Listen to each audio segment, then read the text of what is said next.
بسم الله والصلاة والسلام على رسول الله. السلام عليكم، مرحبا بكم في قناتكم قناة أم ريما. إن شاء الله تكونوا بخير وديما لاباس إن شاء الله. كما وعدتكم في أيام قليلة ماضية بنحط لكم يعني الوصفة تاع طاجين الشوا اللي كنت درتو صورته في المولد النبوي الشريف. اليوم جبت لكم هذا الفيديو هذا خاص بهذا الطاجين هذا اللي يعني نديروه بزاف في جهة الشرق. قبل ما نبدا في الفيديو، اذا اعجبتكم الوصفه ما تنساوش تسجلوا اعجابكم بالفيديو، وفضلا وليس امرا نرحب بالمشتركين الجدد نقول لهم شرفتوني، واللي مازالوا ما اشتركوش يشتركوا في القناه وفعلوا الجرس كامل كيما راكم باه يوصلكم كل جديد باذن الله. لهنا البنات نحطوا طنجره، نبدا بسم الله على بركه الله.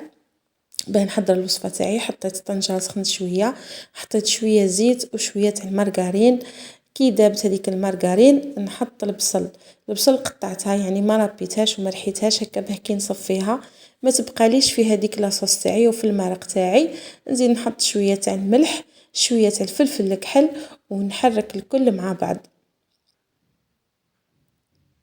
يعني راح نضيف له غير اضافه فقط اللي راح تزيد له بنه رائعه. نحط اللحم اللي عندي ونزيد نحط الدجاج، يعني نديرو طاجين شوا باللحم والدجاج.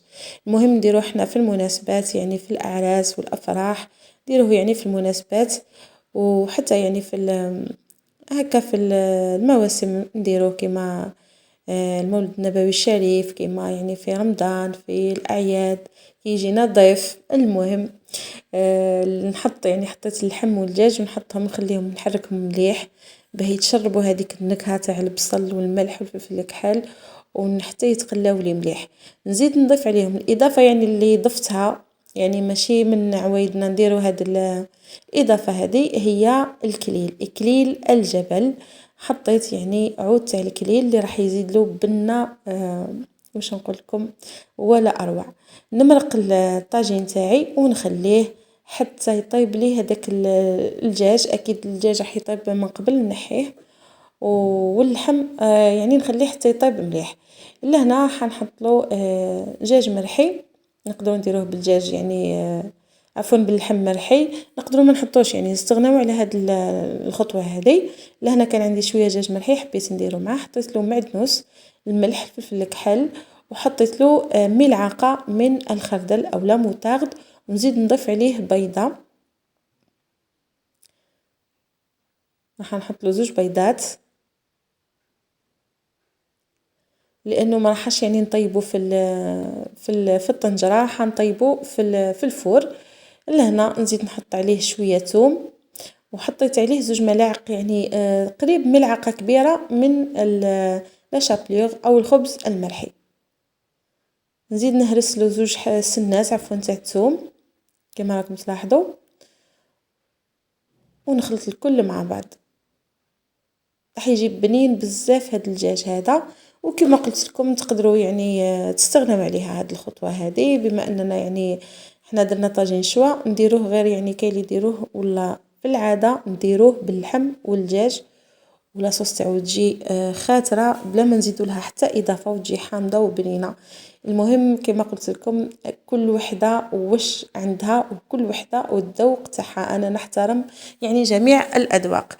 الا هنا نحط مول صغير دهنته بالزيت ورشيته بشويه تاع الخبز المرحي، ونفرغ هذاك الدجاج تاعي كامل نحطه ونسويه فقط يعني بالسباتول ولا بالملعقه، ونحطه في فرن مسخن على 180 درجه كي يعني ينشف لي شويه دجاج نحيه، ما راحش يدي وقت طويل.